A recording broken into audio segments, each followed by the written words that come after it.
Have you The Bible watched teaches this? that our bodies are just the house in which we live. Okay. When we die, the Bible says we're absent from the body and present with the Lord. Got it. So when a person dies, here's what happens. His body goes in the ground, his soul and spirit go to be with Jesus.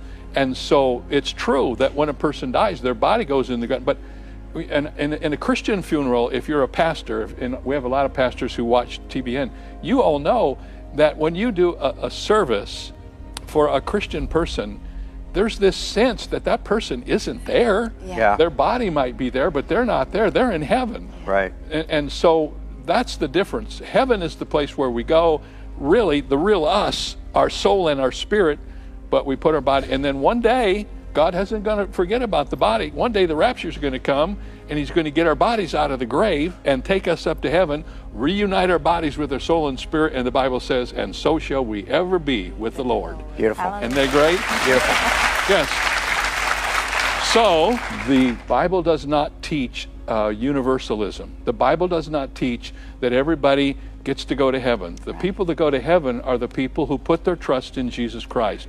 That's not my word. That's not your word. It's the Bible's Remember word. the old days with the Jack Chick tracts, though? Remember the secular person or the unbeliever goes before God and the great white throne judgment, and then they are actually descended to hell at that point. Doesn't everyone go to be judged and then go to hell? No? There's two judgments. Okay. There's the judgment seat of Christ. That takes place right after believers get to heaven. And it's not a judgment for evil, it's a judgment for the works done in the flesh. Right. In other words, it's like standing before the judge at the end of an Olympic race, so you get your rewards for what you've done on this earth. No believer will ever stand before any judgment than that one. At the end of the millennium, the great white throne judgment, that's one you don't want to be in front of, because nobody that goes to the great white throne judgment will ever get to heaven. That's only for the unbelievers. So the way you think about it is this: the judgment seat of Christ is only for believers, and the great white throne judgment is only for unbelievers.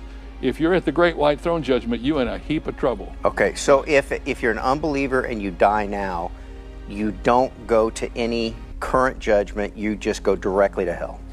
Well, the Bible teaches that there is a place called Sheol, and Sheol is a split place. Half of it is for those who are unbelievers, and the other half is paradise. Remember when the thief on